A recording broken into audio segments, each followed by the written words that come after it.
Sorry.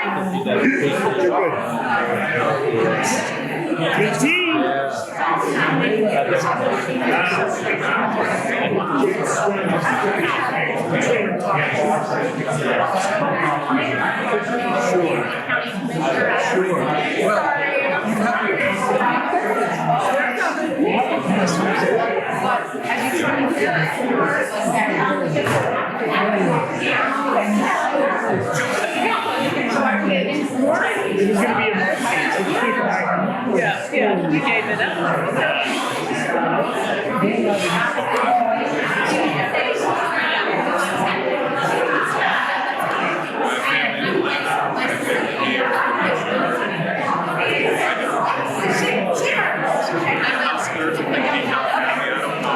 I just punched you in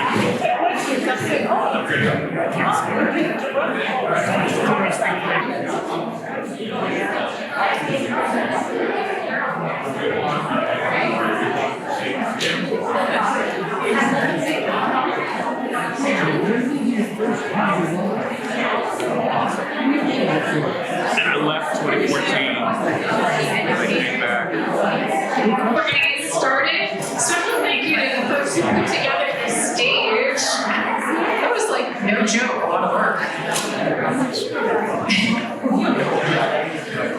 All right. Well, we want to give a warm Wake Downs welcome. We have some special guests who will be with us up on the stage. But before we kind of get underway, a few introductions, including a very special guest who is here. He may have traveled the longest distance of anybody in the room, I'm pretty sure, all the way from Morrisville. Maybe there's a couple of people from Morrisville. But Harrison, new town council. Yeah.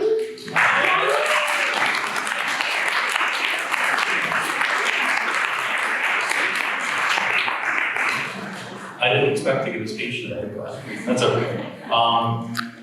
Who do we have represented here? It's the Midtown and Midtown, North Hills, and Homestead Raleigh.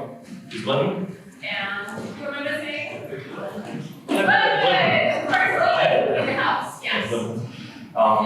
I know a lot of you, I met many of you on the campaign trail. A lot of you guys came out and door knocked for us in Morrisville. And I just want to say thank you. Me being a newcomer politically, for sure, and getting my name out there and trying to spread the message and spread the seeds. I brought some native wildflower seeds that we were handing out on the campaign trail. If you want to grab some of those, you can take those. But from the bottom of my heart, I'm tremendously grateful for all of the support that many of you gave to me and the other candidates in Morrisville. I appreciate it.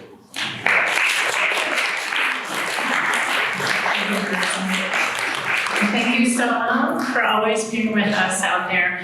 I just wanted, before we kind of get, I know we're at time practically and we want to get underway, can I invite my fellow ACs in the house up here?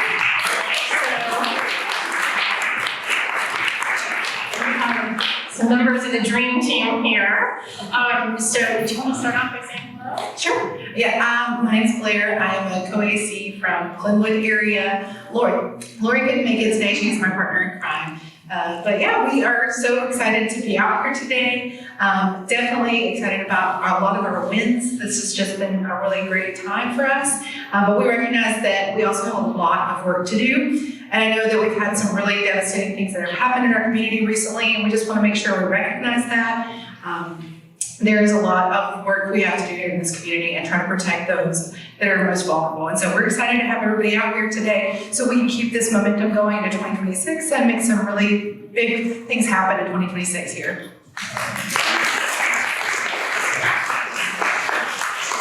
Hi, I'm Michael again. I am the North Raleigh Vice Chair for Wake Dems. I'm also co-area coordinator for Midtown. And thanks again for everybody that came out and helped us. We were hugely successful in 2025. In those municipals, we won every mayoral race. In fact, only 2 of our candidates failed to win. One of those by only 23 votes. We increased our voter turnout from 1 in 8 to 1 in 4. That is huge. I'm blown away by everybody that came out. You know, we did not, almost half of the doors that we actually knocked in 2024, and considering that that's for municipal, that is phenomenal. So thank you again. But we're coming on to 2026. This is going to change things because, number one, there's a certain party that is a little upset over our gains, and so they are going to be gunning for us. Number two, there's a change in the city council races or municipal races for Raleigh, in that we're going to have a primary. And in that primary, only 2 candidates move forward to the general election. So we've got our work cut out. We need to make sure that those 2 candidates are Democrats. With that, I'll pass it on to my co-AC. Yeah, I just want to echo everything Mike just said. Thank you to all the volunteers and the precinct officers who put your trust in Wake Dems in the strategy and got out there week after week. Can I just have a quick show of hands? Precinct officers in the room, can you raise your hand? Yeah, the faithful. Thank you so much. Thank you. Thank you for all that you do. And how about who was out there canvassing the last 2 months with us? Raise a hand. Oh yeah, lots and lots of folks, thank you. And how about poll reading? I know somebody who was out there poll reading, a lot, yes. Well, the good news is there's going to be plenty of opportunities to poll read very soon. So we have, I know, so excited I can see that. The primaries, we are going to be doing poll reading. If you picked up one of the flyers when you came by, if you flip it over, lo and behold, there's the early voting sites. They're right around the corner. February is going to be here before we know it, so there will be plenty of opportunities for everyone. All right, is Abby here by any chance? My fellow co-AC from Olmsted Raleigh? No, I know she's en route, as is one of our guests up at the front of the room. But shall we get started? Let's do this. Okay, so special guest, I'm going to invite you up. We're going to step down.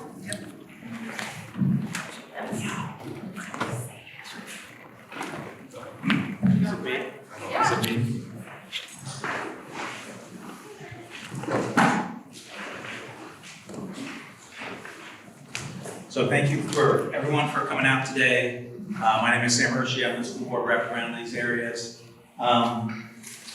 For this fireside chat, I'm going to kind of stay off to the side because I want to really highlight our commissioner, our city councilor, and when our mayor gets here, because I know that I can talk for the next 45 minutes without issue and make this all about me, but this is not at all about me. What I want to start with today is kind of just give all of our, I was going to say candidates, but not yet, our elected officials an opportunity to introduce themselves, talk about a little bit about their background, how long they've been in office, and then we're going to get into some questions about what they do, some things that have as candidates, they may have been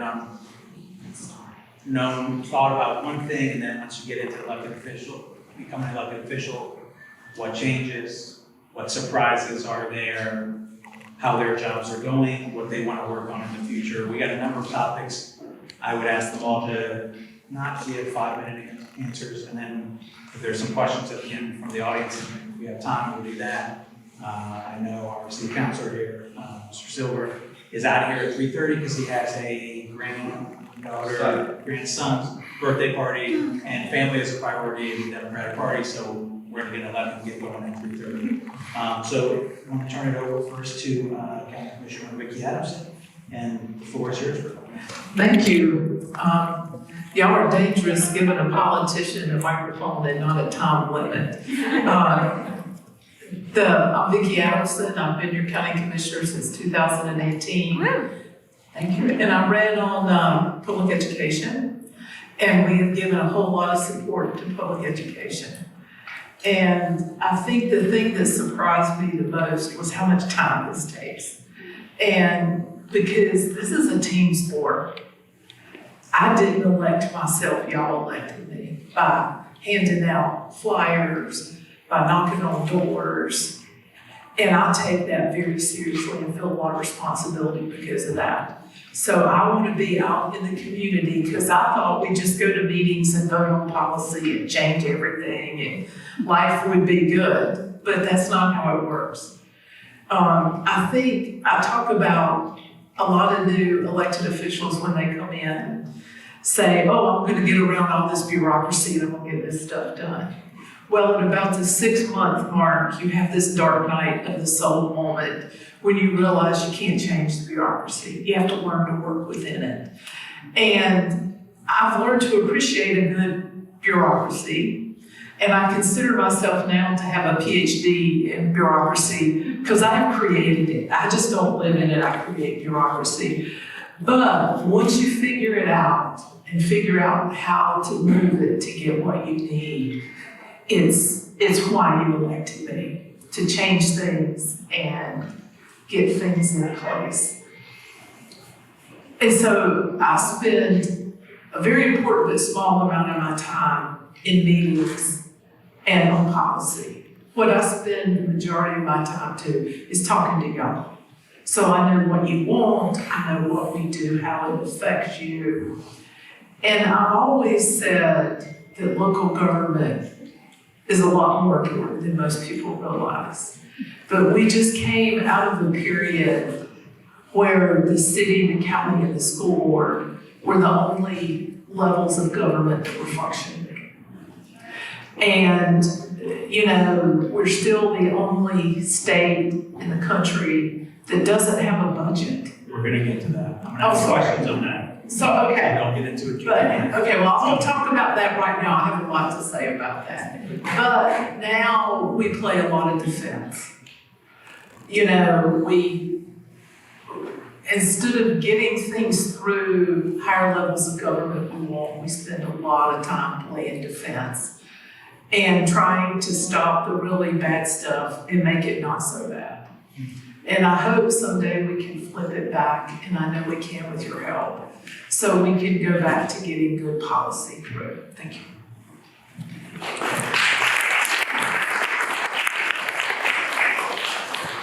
Good afternoon, everyone. My name is Mitchell Silver, City Council Member, District A, which is the district that we're in. I'll be coming up on my first year in office in December, and I've truly enjoyed it. Some of you may know my background, those that do not. After a 40-year career in urban planning, I retired from full-time practice in June. I'm doing some part-time work here and there, but for the most part, I'm retired. Throughout my career, I've been an urban planner, I've been a commissioner for the New York City Parks Department, I was plan director here in Raleigh for about 10 years. I love planning. My nickname is to be a doctor of cities. I just love cities that much. From my perspective, I came in wide-eyed. I've always been an appointed official, never an elected official. And so for me, I understood my role was that I could not, for example, do campaign or things you want to do. but to offer that experience and wisdom behind the scenes. There are 8 council members, and as Vicki said, it's a team sport. And so you have to learn how to foster working relationships. We may not all agree, but we all want the best for the city. And so my role is to bring that expertise at the table as we have our deliberations. We have opportunities to talk about the strategic direction for the city. I get to weigh in to add my experience. And then we have these retreats when we talk about some big ideas, and I have an opportunity to share some of those big ideas. I think the biggest challenge for me is transitioning from being on the staff side to being on the legislative side. I was a person that came up with the big ideas about how to move the city forward. I was a problem solver. You had to address some very complicated issue. I don't really have that role now. I can offer that direction to staff. And so for me, that is my biggest challenge, is transitioning from being that expert council would rely on to now being on council. But I've enjoyed my first year. The first 6 months is a transition because you have to basically know the flow of meetings, a lot of constituent concerns. Your people are saying oppose it, support it, and so you're always on issues where you have to use your judgment, your experience and wisdom to make the right decision that's best for the city. So I'm very excited. I decided to go on for another term and see what the primary process is like. But for me, it is just a privilege to serve the city I love so much. And so I look forward to your questions, Sam. I do know the mayor said she was running late. I texted earlier, but she is on her way. And I look forward to your questions as well as the questions in the audience. Thank you all very much.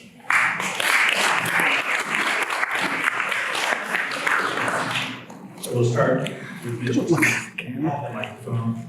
You kind of start to get into this a little bit about you were an urban planner, which is very much in the weeds, if I'm not mistaken.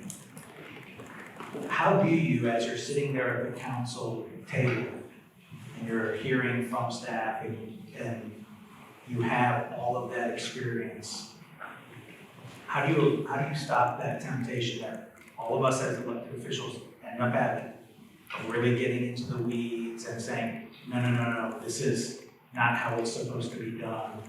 What's kind of been your process over the year in making that adjustment that you're talking about? Well, you did hit the nail on the head, and sometimes I actually do that. Like, I say it like this, there are other places that do it like this. But the good thing about Raw is we have work sessions. And if we want to have a deeper dive, we're allowed to meet with both the assistant city manager and the department head to go a lot further. We don't have that debate at open table per se, but that I am given the privilege to get a little bit deeper. A lot of the staff, some whom I've hired know me, a lot of staff know me, so they trust my judgment, but there are times when I will make some recommendations at the table about lessons learned. For example, the 6 Forks corridor, we're supposed to widen 6 Forks. And when we had to make a decision to basically end that project and reallocate the funds, I had to talk about the importance of, when you do capital projects, time and decision-making is of the essence. You cannot delay, you cannot wait. Each year you wait, the project price is going up 3 to 5%. And so at the table, I had recommended we've got to figure out a better way of expediting our capital projects, because in the end, that means there'll be no project. And so those are some opportunities that I do share at the table. But again, I'm so blessed and honored that the city manager and my colleagues allow us to have those one-on-one conversations to offer those examples so it's not on display instead of everyone, and then the work sessions and retreats allow us to go into a deeper dive. Thank you. Vicki. It's been since you ran in 2018, elected in 2018. You referenced that dark moment of, and I certainly have felt this on the school board, when you were pushing for change, and there is that wall that you have to keep pushing against.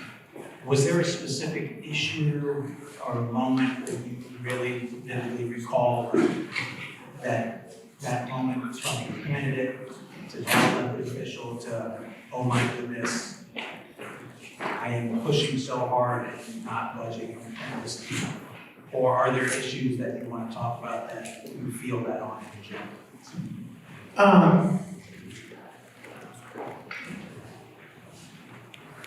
Housing, when I came on the board, and I ran on public education. And when I was in the primary, and most of you remember that really ugly primary, and I hope I never go through that again. By the way, John and I have made it up, and we've buried a lot of hatchets and done what we need to do, because we're on the same team. But I ran on public education. And that's all I said the whole primary was public education. Well, everybody told me I couldn't win, and I believed them. So on election night, when I won, I don't know who was the most surprised, me or John. And I woke up 2 days later and said, oh my God, I've got a whole lot to learn. I've got to do water, I've got to do housing. You know, there's so much county commissioners do. And this is my third career because I can't decide what I want to be when I grow up. And hopefully my last one. But, so I got the budget because my first career was accounting. I have an accounting degree and I spent 15 years in corporate finance. So money speaks to me. And I knew the key to my priorities was getting money on budget line items. So I got the budget that summer and studied it and looked at it. And in my head knew where I wanted to move things around. And that's been a much harder task than I realized. But when I came in, beat my head against housing. Because when I came in, the housing crisis was somebody else's problem. You know, that was before the pandemic. And of course, after the pandemic, it's everybody's problem. So what I learned from that is the timing has to be right. And there has to be public sentiment that is saying, we want this. So what I've learned when I beat my head against an issue that I think is important, there's not enough money for, is I get the public involved. Because believe it or not, when y'all come speak to us, y'all send us emails, you talk to us at these events, we listen. And right now it's the arts. I've been working for years to get more funding into the arts because that's something that's very important to me. And I've done all the administrative things, we've done studies, we've done consulting, we have a report. Now it's time to make it happen. And I'm hearing a lot of, well, the timing's not good, you know, those sorts of things. So I've been working with the arts community on how to positively lobby us to move that forward. And, you know, you see in the media all the people that come to closed session, which was another real amount of closed session, public comment. Yeah, y'all get it a lot worse than we do. But we get some crazy, right? And people yelling and screaming. And of course, we're human. It's hard to listen to that. But when you have a group of people who come in and say, you're my elected official, I'm in District 7, I'm in District 6, I'm a voter, and this is important to me, I want to see movement. We listen to that. So now that I'm trying to get more funding into the arts, and I've done all the bureaucracy things you have to do, I'm working with people in the arts community to positively come in and say, we want this. And I'm starting to hear it. Oh, look, there's lots of people coming in to talk about this. We're hearing it. This is what our community wants. So that's what it has to become. That's what I have found, is it needs to be a community priority, not just a Vicky priority. And if I find it's not a community priority, then I know I'm probably down the wrong path, because I'm your representative. I'm there not to do what Vicky wants. I'm here to do what y'all want and what I perceive is best for my district. And I perceive more arts funding is good for my district. And of course, And of course, libraries, I beat that banner every year to get more funding and more programs and more things in our libraries. Because to me, that's the last truly community centers we have. And I've been working to try to move them to that community center model. And, there's some things that work and don't, and if it don't work, you don't do it again and you go find something else. So that's what, and those are things that are not gonna make the headlines. Those are quiet things you do, because I'll share this with y'all. One of the things I found, and I feel like it's dog years, I feel like I've done this forever. And I have received some awards for my work over the years that I'm very proud of. But it's never the work I think is my best work. Because my best work, to me, is the quiet stuff nobody notices. Because the big headlines are gonna get moved forward anyway. It's the libraries, it's the arts, it's land preservation, it's zoning, it's things like that I have found that I am most proud of. And what I get done, and probably affects your life a lot. And by the way, if you haven't been to any of our libraries lately, you need to go visit. Lots of good stuff going on. That was great. And I will second that the budget is really kind of that moment where you're like, I can't do as much as I would like to do. You mentioned housing, so I'm going to start to get into some recent issues. Housing affordability. It's a county, it's a municipality issue, all of that good stuff. Where should we go when it comes to housing affordability? Well, I'm first going to start because I'm a straight talker, particularly when it comes to housing attainability and affordability. I first want to start off by saying government has an obligation to provide affordable housing, but the issue is more complex than that, and we need to be wide-eyed as we talk about this issue. I'm going to give you one example to show exactly why it is so complicated, because the approach of most developer, you solve this problem. Between 2020 and 2022, during COVID, over 72,000 properties changed hands, were sold. 72,000. In 2020, the median home price in Wake County was $350. By 2022, the median home price went up to $450, 100,000. Maybe developers and home builders had 20% of that share. 80% of those increases came from us. Selling for the highest price, I would do the same. You would do the same. What happened in our region and all over the country, it increased the median home price, where young people can't afford the home because we wanted to top dollar, and we had a right to do that. The implication is people now cannot afford a home in the city. And it also has an effect on the rental market. But what we do is say, I understand we all walked away with a nice profit, but Mr. and Mrs. Developer, we want you to pay the price. No, it needs to be a shared responsibility.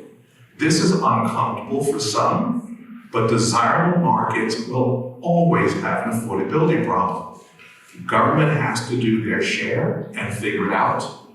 We pass an affordable housing bond, we work with the county to make sure we offer those affordable opportunities, but we need an approach, whether we focus more, because the federal government got out of the public housing business. We're out. It's now on you states, you figure it out. And that happened in the Reagan administration in the 1980s when they slashed the HUD budget by 75%. And my professor said, from this point on, remember, I was in grad school, you're going to see a homeless crisis and affordability crisis across this country. And that's exactly what happened. We don't build public housing anymore. We're relying on local housing authorities to do it. So until we come up with an entirely new approach, and there are many, to me the answer isn't just, okay, you come in with a rezoning, give us X amount of affordable housing or payment in lieu, drop in the bucket. So it is a complex issue. We have to be wide-eyed about it. I have a series of recommendations: streamline the capital process, stop putting on all these conditions of affordable housing. It drives up the cost.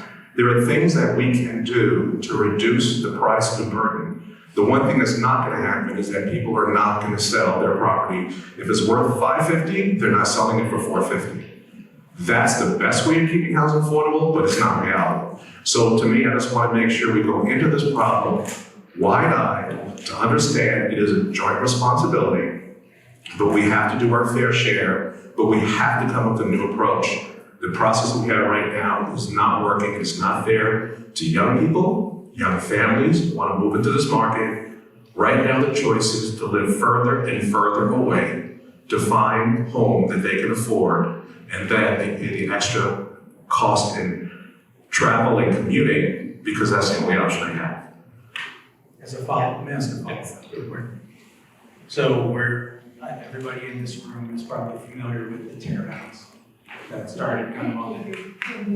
Oh, sorry. Everyone in this room is probably familiar with the tear down issue where you see these beautiful ranches or split stories that are quote unquote affordable, and then they get torn down, and then there's a $2.7 million house there. Is there anything in local government that can prevent that? No.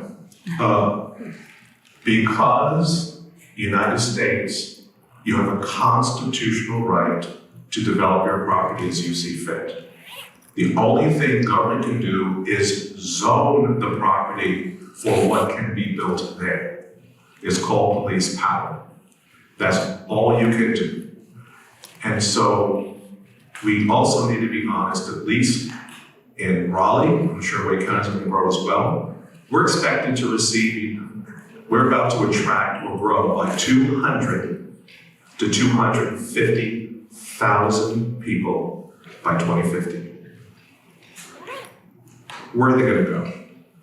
If you can afford it and have the money, you're going to choose where you want to live, buy a more or less expensive home, tear it down, property that's out there.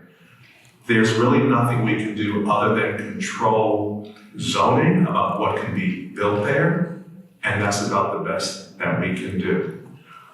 It is a tough problem. Part of our job, both the county and the city, is to manage that growth. My recommendation is to, in certain areas throughout the city, have higher density so it takes pressure off of these wonderful neighborhoods with beautiful homes and neighborhood character. The more we say no to density, the more pressure we're putting on these other places because people want to move here. I have this famous saying, when you say no to something, you're saying yes to something else. And I have to work with the public to understand when you say no, what are you saying yes to?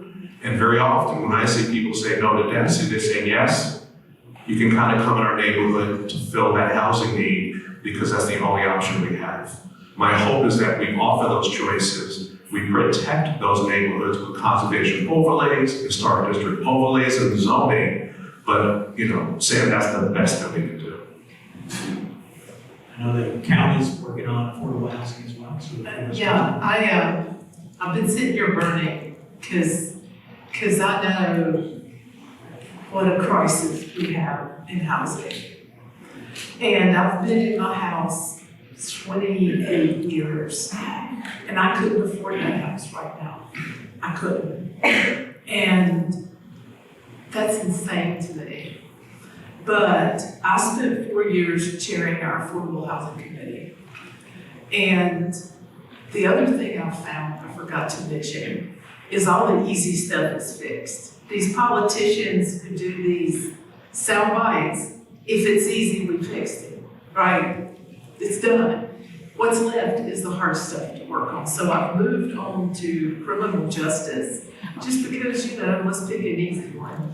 But we were fortunate that we have economists we work with, and we saw this housing crisis coming. Now, because of COVID, it came on 6 or 7 years before we anticipated it. So when I got on the board, a lot of times counties don't get involved in affordable housing. They leave that up to the municipalities because we have a zoning authority over unincorporated Wake County. And we can't build density there because we don't have sewer and water, right? You have to do septic, you have to do wells, and so you have to have land for public health reasons for that. So fortunately, Jessica Holmes pushed a housing task force, and in 2017, the county decided to do an affordable housing department. And it got fully staffed and set up in the end of 2018, the beginning of 2019. Or I don't know how we would have survived the pandemic with with the evictions and everything that went on. So we have a staff of 125 people who are experts who spend their whole day trying to figure out how to make housing more affordable in Wake County. And we say you can't build your way out of it. We're about 68,000 units short right now. And that's rental and ownership. And if somebody were to drop $10 billion on us to build it, there's no place to put them. I mean, I always get questions when we announce where we're building. We're building about 800 units of affordable rental housing a year. And then we do money through the DHIC to help homeowners with down payments who are 40% and above AMI, which is the average median income, which is what we look at for people who need help. And below 40%, the Habitat handles that market, and they do such a great job. We don't need to get into that, we just give them money. And actually, for their anniversary last year, we gave them enough money to build 150 Habitat homes. So we've been heavily getting into home ownership. But, so when you look at you can't build your way out of it, that doesn't mean you can't stop building. And one of the questions I always get when we announce where we're putting our new units is why there? Because they don't look like they make sense. And that's because that's where we can get the land. We're just like builders, we have to put them where we can get a piece of land to put them. But what I have learned is we're doing rental assistance programs, we're doing eviction assistance to keep people housed. And any unit we can build, we're building. We're rehabbing them, we're working with cities, and once interest rates popped after the recession, because we can't do this without builders. So that's a myth. Affordable housing people don't clash with builders. I wish there was laws to force them to add affordable units, but we don't have that. So but money got so expensive, and we have money for affordable housing. So if we could get 20 units, we'll take it. Because we can offer zero interest money to builders to do affordable units. And so we've had a lot where, now, when a builder builds a market rate complex, and we get 10 units or 20 units, and we give them zero interest money with a 10-year or 20-year balloon payment, they have to keep that unit affordable. Now, it doesn't have to be as luxurious as the rest of it. If they choose not to, they don't have to do granite countertops, but the people living in there get access to all the amenities, pools, gyms, whatever. And we found that's really successful. So we have to be flexible, and we have to never give up and keep fighting. I just want to add one other point. Government has to do their fair share, but we have to be wide-eyed. Let me ask you one question. When you are about to put your house on the market, The fuck, man? who determines that price? The market. But you can easily go below the market if you want to keep your homes affordable. That's not reality. So recognize for the next 10, 20 years, because if you look at the income and housing price trend line, housing prices are going like this, income. For the past 50 years, there's this gap. We are recommending ways, smaller homes, townhomes, which are now seeing begin to pop up, less regulations to make sure homes stay more affordable, land trusts, accessory dwelling units. These are some of the things that we, through regulations, have to do, and then gap financing and purchase land to build affordable housing is what most municipalities are doing to help keep homes affordable, because no one in government sets the price of your home. That is your decision, and most people are going for the highest and best price, and that is a challenge we're facing, and you have a God-given right to do it. I would do it, but these are the challenges that we're facing. So I just want to walk into this issue wide-eyed. People say the price is too high. That's us. We determine that price. And so we just have to figure out what can we do in government to offer affordable housing on land we control, through regulations we control, and processes we control.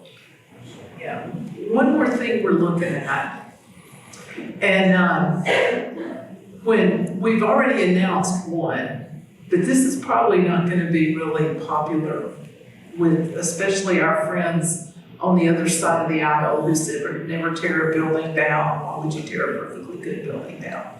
When I first got on the board, we looked at the land we owned, the school system owned, and the city owned. We evaluated it for affordable housing.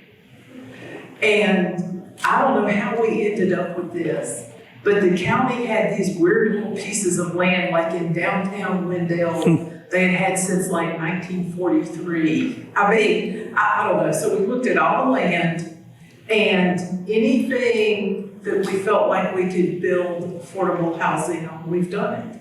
Because that's the expensive piece, is the land. So we have community groups come to us and say, oh, I'd like to build affordable housing.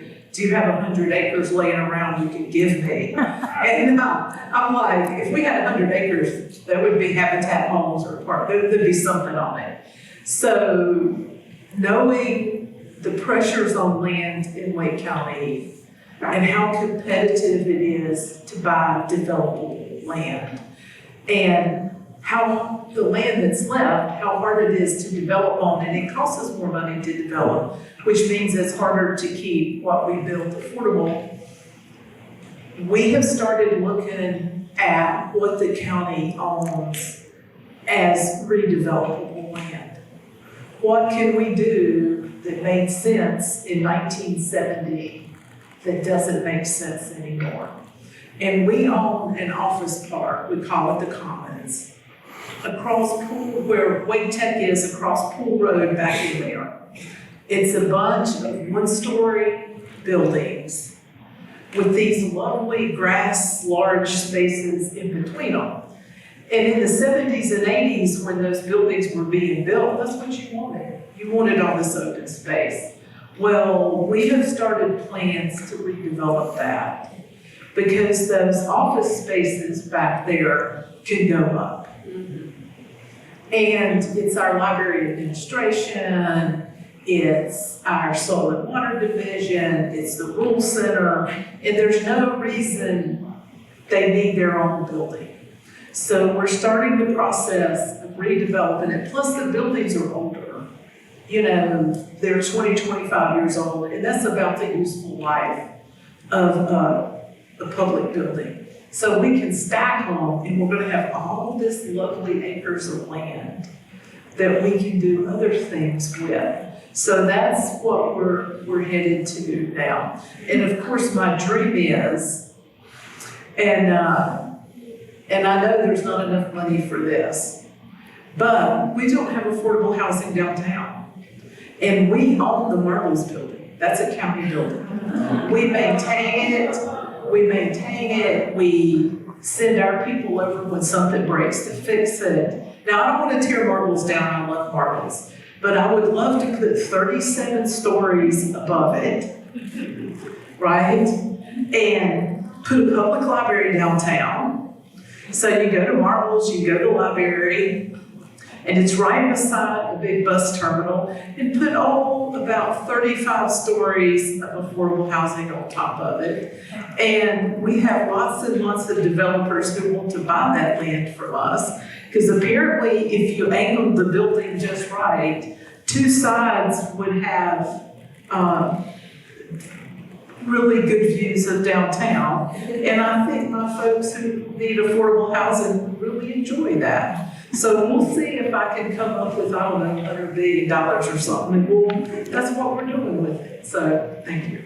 Thank you. And I will say, as the school board representative here, we do talk with the county about land that we own and land that they own to see if we can put that land to better use, because we have some land that we may not use for schools. And we are having the affordable housing conversation because the state is not paying the teachers anything. And so they're having to live further and further from schools to be able to, and that's not healthy for the communities.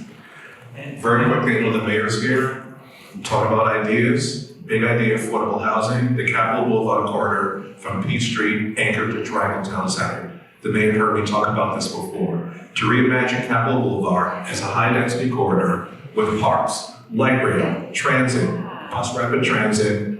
It's all privately owned, zero displacement. You now have this amazing corridor that we can now all be proud of in the capital city, double loaded with a greenway and a park, thousands and thousands of units to absorb all those coming in, and we can position it to be mixed income along that corridor. That is something I'll be pushing for in the comprehensive plan, because that is a location to absorb those thousands of people coming to Raleigh. But now we have a true Capitol Boulevard we can all be proud of, work with those existing tenants that own property over time to now have an amazing new reimagined corridor and breathe some life into the northern terminus, Triangle Town Center.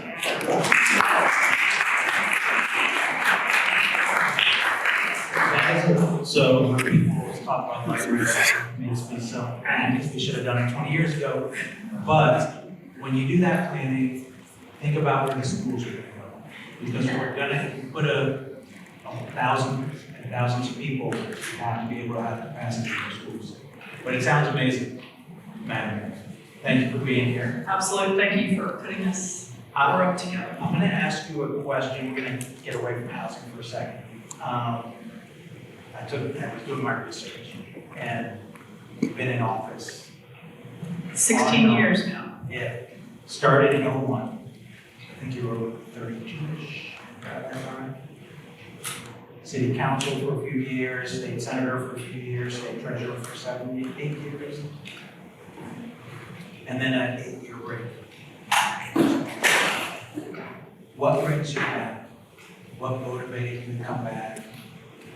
And what are the differences you're finding now as a mayor versus not just the positions you held at the state level, but when you were on city council 25 years ago? Yeah, and I'm surprised you're moderating. I thought you were going to be up here with us. But and I do love the fire. That's a nice touch. Yeah, so thank you guys. Yeah, in terms of why did I run again, started, running in 24, and of course, part of it, y'all know I was running the Dix Park Conservancy, so I was in a partnership with the city, and I understand the wonderful parts of the city of Raleigh and some of the challenges of partnering with the city of Raleigh. And so I was sort of back in the city hall realm, and then I also felt like there were some challenges on council, just right how everybody was getting along, and obviously it had been a rough 5 years of COVID, post-George Floyd, National Guard coming in, just a lot of issues. And I just felt like my experience having served at all different levels, having been on city council before, that maybe I could make a difference. And so I got back in. I will also say, sort of had some premonition, right, of where things might go in 2024. And also would rather be involved in some way, shape, or form as opposed to sitting comfortably on a couch which has its own discomfort, right, of not being involved in your country, not being involved in your local community as things happen, and of course we are in a very dynamic environment. So, and then in terms of being mayor, I mean, the city has changed a lot since I was on council in early 2000s. So much more diverse, so much bigger. I mean, we have grown, I think, 150,000 people just in the time since I served the first time to the second round. And now we're dealing with more of the challenges of, the infill, which is always more difficult than greenfield suburban development. Watching the shift away from the northern sort of realms now to the south and east as those areas open up and become the new hot, what's happened near Dix with all the housing and development. Those are just something, and then finally I'll just say being mayor, it's a very relatable position, so it's a fun role because, I mean, treasurer, just not that relatable. Kind of a money counter with a green eye shade. What are you doing? Like treasurer or what? So, I mean, I think people can understand the city, they understand the mayor, and so that has been a fun role to have. So as a member of the school board, we turn to our board leadership to be that public-facing spokesperson. And I think this is within your political career, sort of the first time where you had to do that, and then, if I can correct me if I'm wrong. What's that been like, especially kind of from the beginning, but also over this last week, and as really to me a series of, oh my God, what is going on with the federal government challenges. And I'm going to get into the state budget stuff in a little bit, but kind of just being that you're the face of Raleigh and you're responding. Well, thanks for the question. The city is the boots on the ground, and in moments like this, it is, on those front lines. And I will say, for me, what was most important is to keep in touch with the governor because of one of the most confusing things about the last week is the lack of information flow and the fact that there is no formal information flow, which is so different from what our police chief might be used to, even in dealing with other, federal police, or FBI, Federal Bureau of Investigation, all these sort of interlocal jurisdiction police. I go to a breakfast sometimes at Big Ed's, and all these folks get together, it's the Sheriff's Department, the ADC board, and you want to build those relationships so that you do have a flow of respectful collegial communication, regardless of whether you agree with everything that happens. And I think what was interesting about the last week, right, is that I think there were some relationship-based information flows through law enforcement, but it's all, you don't know whether it's, verifiable, you don't know whether it's accurate. Even on the back end now, there's a certain disorientation to what actually happened. I thought Governor Stein's letter to Kristi Noem was an excellent set of questions of how many people were arrested, are there American citizens being detained, what were their criminal records, where are they being detained? Yes. All of these, right, we still don't know. So, and then I will say the other thing that's happened is there's all these other groups. So at the beginning of my term, I spent time reaching out to Latino groups and others knowing, again, this premonition that this is where the world might be going. Let's start those relationships, exchange cell phone numbers. I talked to the Mexican consulate, on Tuesday. But there's a lot of other groups that I don't know. That's not to say that they aren't doing incredible work or whatever, but you're trying to sort through the disorientation of, okay, now what is this group and what are they doing and what is their role and what are their politics or what are they actually functionally doing? So it's just all these new players. Speaking to the press, one of the things was working with the governor's office is that we weren't going to do any national media without getting an okay, because we want, and then I will say it's so important, and Mitchell, knows this, is to be in lockstep with our city manager and police chief. I mean, we really need to all be on the same page, and that may slow you down, but the last thing I want to do is breach the trust and confidence of those individuals or the governor and do something that's rogue or out of step. So, I mean, that's just a little bit of the thinking. So you're never really queen of your own castle. No matter what position you're in, there's a set of relationships that you are trying to maintain and coordinate with, and then hopefully do no harm. But the last thing I want to do is have innocent people arrested, dragged off the street because I went out and tried to be some flamboyant, provocative, person, and that causes harm to some individual because of my actions. And as I'm I would like to be fast, and I can say, as someone who is unafraid to speak out at the school board level, I feel that because you want to stand up for the communities, let them know you care, and push back against to me, it's just racism and the fear-driven, whatever they're trying to accomplish. Yeah, today. The racist white nationalist machine that they have become with ICE to put fear in our communities. You want to give voice to that, but you feel that, to your point, is if you say too much, you then make them a target within your city or within your school board. And to speak for the mayor, that's exactly right. I think some of you heard me speak during the campaign. I'm half Haitian. And I cannot tell you, you've already heard what the president said about the country of Haiti. And there are many Haitians in this community, many reaching out to me over the last week, feeling, being a target. And the public is pushing us, do something, say something, and you have to be careful to listen to your law enforcement and the mayor and the city manager just to make sure you are doing the right thing. Of course we have compassion. I've watched videos of some of the exchanges not here but in Charlotte. Your heart goes out. A lot of people are living in trauma. I too am living in a state of trauma. Even though I'm American born, I don't know if I'm considered an anchor baby, but there's a lot of fear, and I think you're right, that is the purpose, is to inflict fear.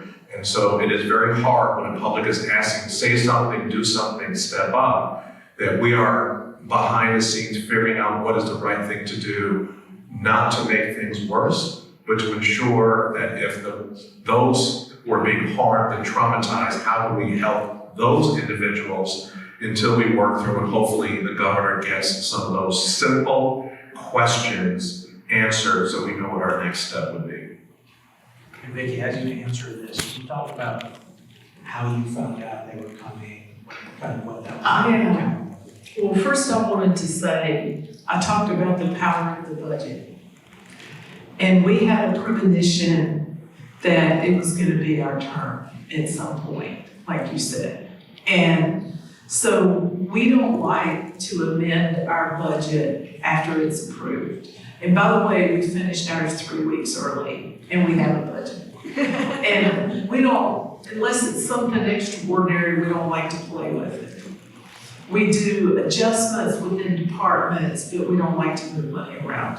So earlier in the fall, maybe September, we moved $360,000 around and gave it as grants to the Hispanic groups. So they could boost up their staff and be ready to deal with these random kidnappings when it happened. So, because they're groups we work with, and so they could have money and resources to go help folks. And I found out, the county manager called us, said, the Mecklenburg County manager had called him and said, they've left Charlotte, they think they're on the way here, they keep it quiet, we don't know for sure yet. And so then, the mayor came out and spoke, and I feel like you did a really good job of keeping ahead of it because we didn't have information. And one of the first things I found out was we operate the detention center on Hammond Road. So the municipal police forces, highway patrol, whoever they arrest in Wake County comes to us. And one of the first things I did after I got off the phone with the county manager was I contacted the sheriff to see if we were gonna have detainees in our detention center. Because if they were, I was gonna pack a little lunch and go camp out and personally make sure there was nobody's rights and start rounding lawyers up. But they did not bring them to us. They felt like they would probably take them to counties that have Republican sheriffs who are sympathetic to what they're doing, and they probably get some really big federal checks for doing that. So that's what we did, and we've seen, this happened in Trump's first term. We see, a lot of Hispanic ladies who were pregnant get their prenatal care in our health department, and we don't ask their status, right? And if you're pro-life, you would think you would want tons of money put into prenatal care. So we're seeing the same thing. The number of Hispanic ladies coming in is dropping. We're seeing a spike in ladies showing up in emergency departments trying to have home births that haven't had prenatal care. So that's sort of the fallout that we see from it. And it's really sad, and I'll put out on Monday a list of what your rights are. And apparently what's happened in some other areas is they've arrested a Democratic elected official to make a point that we're obstructionists. So some of our local groups within the local Republican Party picked that up and put a lot out that I should be arrested. And so I woke up Tuesday morning, 7 o'clock, sheriff's on the phone with me. And he said, and by this time the county manager people that were doing for my post, it was, and county attorney had decided by 8 o'clock that I had done nothing wrong. The First Amendment is still valid, but if I wasn't willing to take it down, I should probably leave town. And I was not willing to take it down because they said ICE does not follow any kind of proper law enforcement protocol and didn't know what they would do. I found a private attorney that would come get me, and I left town, and as soon as I got out of Wake County, I started putting more stuff up because I can't be scared. That's what they want. And so when I heard they were leaving Thursday, I came back. And so it was frightening to think that there was a possibility I could be arrested for some ridiculous, well, it wasn't ridiculous, informational social post for obstruction of justice.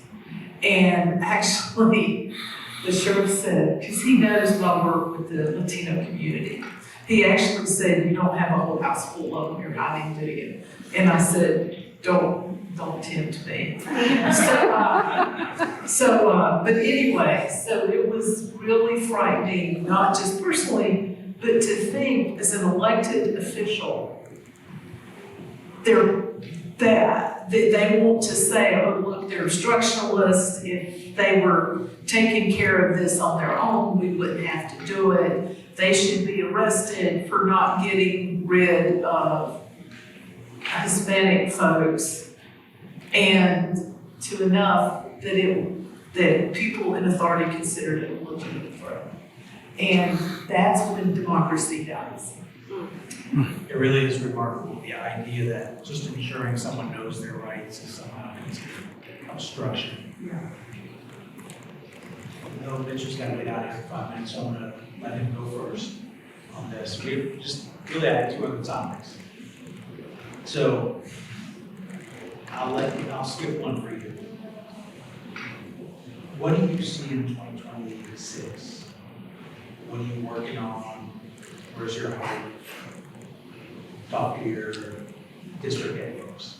Well, first on a national level, this last election, for the first time in a while, I see hope and I see change. So that is fueling my energy because it was very, very dark for the past year, and now you're seeing that darkness start to break. So in general, I feel optimistic about our country, and I feel optimistic about our region. In terms of what we're focused on, we have a new comprehensive plan, a blueprint for growth that is going to be before us. Sure, we're going to talk about the next affordable housing bond. We're now moving to steady state, which is a new way of planning your capital funding for the future. So for me, I'm very excited about taking on those two very big challenges. It's going to set a course for the direction of the city. We have a retreat coming up that's going to tackle the new strategic direction for the city. So those are specific things that are keeping me very excited, as well as a lot of new incredible assets that will be opening up very soon in terms of parks and connections from downtown to Dix. So particularly being a planner, including this center, which you all know is going through a major change and renovation. So I'm excited about all the great things we've been planning for the city that will come to light, but also laying the groundwork to make this an amazing, inclusive, and safe city for all. Thank you.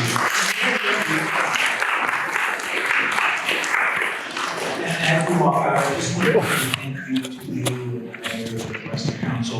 If you go down 6th Court, we now have a sidewalk like Carroll Middle School. Huge difference, huge change.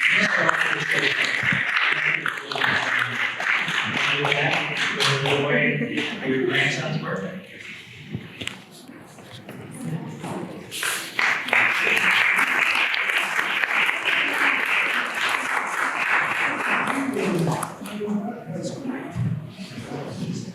So, yeah, I love being on the stage with Hold the microphone closer to you. I love being on the stage with two incredibly powerful women. As we look at the Trump administration, what's going on in the federal government budget-wise, and the fact that we don't have a state budget, what's the impact first on the city and then on the county? Because I honestly don't know what federal dollars the city might get or state dollars the city might get. So if you can explain that. Sure. So earlier this year, I went up with our Assistant City Manager of Transportation to Capitol Hill to lobby to continue the flow of federal transportation dollars. That is the biggest direct impact of the city, the second being affordable housing subsidies from the Housing and Urban Development. And we also talked about that. But I will say we met with a large swath of our delegation. Some of these folks I was meeting for the first time, because obviously there's been a lot of change in our congressional delegation after the redistricting and gerrymandering, and that was before the last round. But all of them were somewhat, encouraging about the transportation dollars. The bus rapid transit, the New Bern, we're the first leg of that project in this whole region. We have broken ground on that. And we also have high-speed rail that Secretary Buttigieg had, so we've got some big projects and I want to keep those, so at least for now. And then secondarily, of course, the county does get more direct, immediate hits. But all of that flows right back to the city, because if there are children who are not getting school lunches, or next year when the SNAP is permanently cut, we just had this fire drill on food assistance and the 30% surge in need for food, all of that comes right back to our police, who have a social work component, our housing unit. So while I know it is not my direct job, and that Commissioner Adamson and her colleagues I absolutely want to work with Wake County, right, to have an understanding of our nonprofit sector, people that are doing God's work out there, but they're in a hard time. ARPA money's gone, they're now getting federal cuts. This is putting a squeeze, and we do not want a collapsing social service environment. So at least you want to know where might there be people, nonprofits suffering, and then what do we need to do to shore those folks up so that there is the service wraparound in our housing, or the food assistance, or all the other things that we provide here. I don't even know where to start with that question. With our budget is about $2 billion, and about half of that goes to the school system, and the other half goes to county function. And our largest outlay is health and human services. And that's about $400 million. And that's everything from our regional centers to vaccine clinics, to prenatal care, to public health. It's the whole ring. And we have about 1,800 people who work there, and we have almost 20 buildings. And they take applications, they process applications, they work with clients. And about half of that money is federal money that either comes directly to us or through the state. So that's $200 million that we're never quite sure where we're at with. And even though SNAP benefits have started flowing again, everybody has to reapply. And there's no way we have the staff to process that level of application. And I'm glad you brought up nonprofits.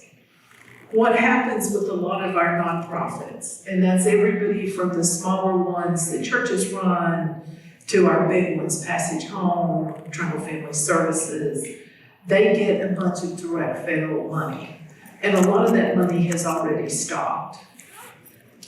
And with us, it's not just what federal money are we gonna lose, it's what are the requirements gonna be? Because now, with the budget compromise, people who are on staff, which is like $250 a month for a family of 4. I mean, when the Republicans put out their families getting $3,000 a month, that's a family of 30, right? I mean, that's just realistically not what you get. And the average senior citizen gets like $148 a month anyway. So this is not big dollars that each person's getting. And they talk about the fraud. All our social programs, we see about 1% fraud. And we catch about half of those. But that doesn't mean the person doesn't need it. It just means they don't qualify. So we don't see this mass fraud they talk about in Wake County. But the people who run our food banks, urban ministries, our big food banks, we support them with millions of dollars a year in money. And they get some federal state money, and they also, up until about July, they got a bunch of USDA surplus stuff. And because they can't accept perishables, they can't take milk, eggs, meats, because they don't know how you handled it, right? And they have to know it's safe. That typically comes through the federal government, and they buy it directly from farmers. So like the food bank normally gets like 12, urban ministries normally gets like 12 pallets a month of that. And of course, we have provided them with the freezer and refrigerated space to store it. In July, that got cut in half, they went to 6 pallets. So it's a double whammy. And now you have to apply. Once you get reinstated, folks who receive SNAP benefits are used to having to reapply annually. Now they've got to reapply twice a year, which means I've got to double my staff to handle it. And you just can't do that in 24 hours. You know, so we're trying to find the money from our budget and figure out how to do the administrative part. And now Medicaid is definitely gonna have a work requirement. So that means we've got to hire people, because there's about 60,000 people that got Medicaid expansion in Wake County. So now we've got to go and get them to turn in their paperwork, which they may not even know they're required to do to meet the work requirement. And of course, we've got to have administrative staff to process those 60,000 applications. And it's daunting. So we sort of get hit twice with it, but we do the best we can. And what we've done with our nonprofit sector, before, you know, our first knee-jerk reaction was to just come in and start handing checks out. But that's temporary, right? With our budget, our federal and state money shrinking, we can't make up everything they're used to getting. So we have hired a consultant who used to be an executive director of one of our local nonprofits, who's working with all our nonprofits to see if there's any overlap. Do they all need, an HR person?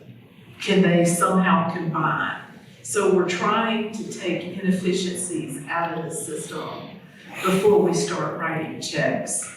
And they're really hurting. And of course, their corporate donations have went down. And I'll give an example. So we get 3 streams of housing money through HUD. We get the tax credits to build housing, and money comes through what they call the COC, which comes to us to help with homelessness. Well, we have a lot of transitional housing in Wake County where you can stay a year or 2 years. You know, you get help till you can get on your feet. The transitional housing money comes directly from HUD to the providers. That doesn't come through us. We don't do transitional housing. Well, it's normally a 2-year grant. So probably the first of the year, I got a lot of nonprofit CEOs on the phone panicking. Because this is their first year of their 2-year cycle. And they got a letter from HUD saying that it was going to be an annual cycle. Now they're going to 1 year and not 2. So they don't know if that means they're going to have to apply every year or they get 1 year and it's done. So that's the kind of stuff we're dealing with. So if they would just let us know.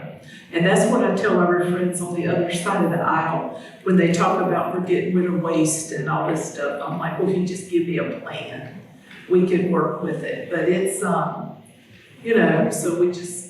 we're functioning, we're open, we're trying to help people. We got a lot of extra food into the market when SNAP stopped, and we'll see how people are affected. So we've been going for a little while now, I'm gonna close on this. Sure. This is my question, and you can talk to constituents after this, but I remember it halfway through. We've been talking about a lot of serious issues, tough issues. And I asked Mitchell before, what's 2026 look like? What's your hope? And I want to add one thing to it, and I was thinking about, is it the actor's studio where the guy asks certain questions at the end, or used to it, and one of the questions he asked when you leave, when you pass away, where do you want to leave ever, the pearly gates? I won't go that far.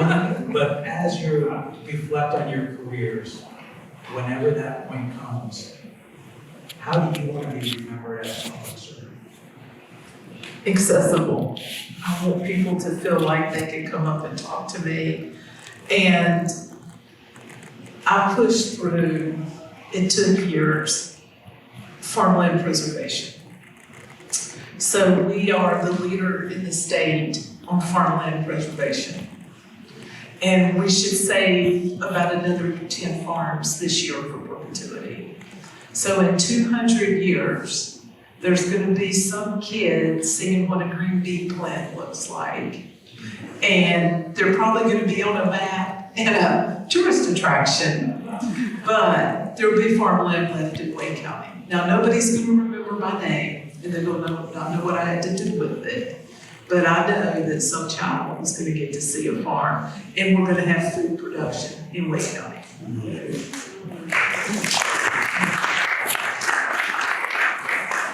I'll say, I mean, Wake County, right, we're one of the fastest growing counties in the country. Raleigh is ranked one of the best performing cities in the country. So I think this area, right, the capacity, the wealth, the ingenuity, the innovation, we are going to have to rise up and meet this, just like, you know, talking about where are there ways, where are we not coordinating, where are we not working closely enough with our nonprofits. We gotta get better to address this broader environment. But I mean, I'm very optimistic about Raleigh and Wake County. And of course, our city council will be running again in 26, because we're on even years now. You're gonna, I think, see a lot of continuity of candidates, and then one of our folks is running for the county, but 7 out of 8 running again. So I am, but I think it's gonna be harder, more challenges, just like this last week presented to us. How to be remembered, I think just, hardworking, present, accessible, and that we have helped create a community here that is really kind, innovative, that rises up to these moments, like we did this last week. Thank you very much. I hope you all enjoyed this. I found this to be incredibly informative, stuff that I really didn't know. You know, as a school board member, I don't know what is always going on in the city council. I think I got a better understanding of the budget. If you have minutes to socialize, is that the best? Where's my? Would a couple people like to ask a question? I know we're way at time. That's fine. I don't want to close on that, but they're available. Yeah, a minute or two. And I don't want to take a question. Maybe literally like 2 questions from the audience, and then we have a special guest who gives. I need 1 second. Okay, I'll come over here. Okay. Oh, second, I'll put that here. I guess I'll just deal. At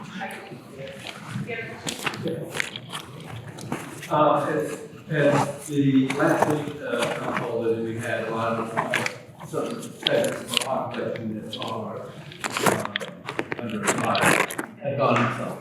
And so we are we helping to meet the needs of our people in Raleigh? Yes. The neediest members. And a side question, I noticed we clean out all our camps. Is that actually better? Is it better spreading them out to the community versus keeping them where we know where they are? One of the challenges with the homeless population is they have free will.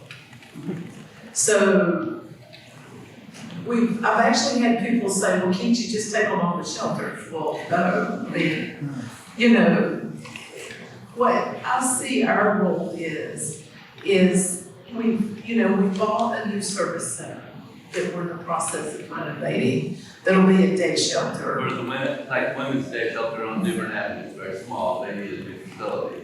Is that Right. what you're talking about? No, we bought a building over on Second Avenue. It's near Millbrook United Methodist Church, over there where those automotive buildings are. And we're using it as a day center.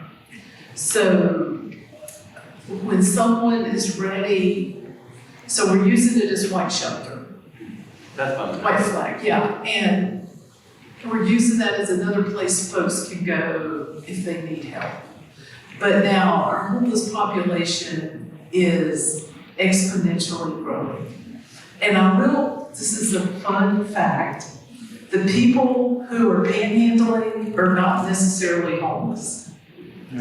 That's their job. I took one of them to their house. Yes, they're not, And typically how you can tell is how they look. This time of year, I call them my homeless folks because we're responsible for them. Their hair's not gonna be washed. You're not washing your hair when it's cold, right? If their hair's clean, chances are they probably were inside at some point. So yeah, it's growing. We're trying to expand our safety nets, but it's just really a difficult problem. Oh yeah, white flag, when it gets below 35 degrees, when it gets below 35 degrees, I would love to change it to 40, but when it's below 35 degrees, we basically take everybody. We open extra buildings, and anybody who wants to come in can. So if you're high, you're drunk, as long as you're not disruptive, you're welcomed in. And what we find is we get to reach a lot of folks we normally don't get to reach. And it's not the first day, it's like the second or third day when we have a cold snap and they come in to be warm. But now we average about 125 to 150 people a year who die homeless because of exposure. And that's really sad. And then when it gets over, is it 92 maybe, when it gets hot, we open our libraries, our public health buildings as cooling stations where you can come in during the day, get water, we have snacks, air conditioning. So yeah, we open those white flag shelters all over the city, and we don't turn anybody away. Yeah. I appreciate what the county is doing tremendously. I think the vision is to go direct to housing, right? This housing first, so that the shelters can create their own secondary issues. So if we can get people directly into housing, and I will say, right, number one goal for the city is to keep the housing units rolling, both market rate and subsidized. And then also the part that I think that we're going to do more innovative programs. We're working with churches to do the Yes in God's Backyard. You know, can we work not just to use Wade County property, city property, but churches who have a lot of capacity and generosity and land. So we're doing a specific project on that, but we're also doing all the tiny home communities. We're looking at the Raleigh Area Land Trust, innovative approaches that can keep that price down. And then finally, I think as a city, we need to get a better grip on the wraparound services, because we can build the apartment, but once folks are in there, they need those services in order to really have that, thriving life. And we don't have a good grip on all of that. So that's something I want to strengthen is we can get the bricks and mortar, and we need to work better with the county and our partners on the services. Any other questions? Anyone else? Just one other question. All right, last question, then we'll wrap it. Hi, for those unaware, could you give a brief explainer of the bus rapid transit situation and any progress that's been made regarding that? Yeah, so I think you heard earlier that a lot of people have wanted rail, including myself. I bought my first house in Raleigh back in the early 2000s, next to what was supposed to be a rail stop over near NC State. Still waiting.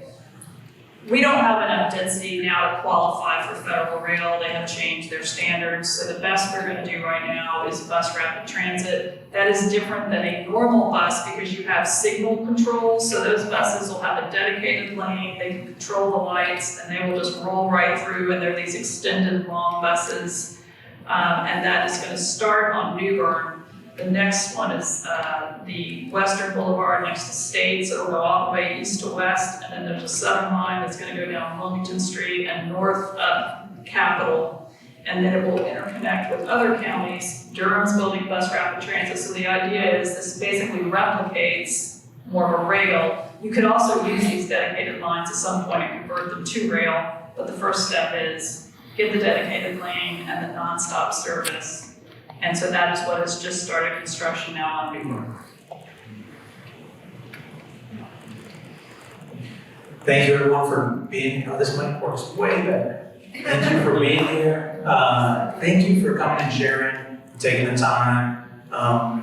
I hope this is the first in a series of fireside chats because it was so amazing. Thank you for putting this together. I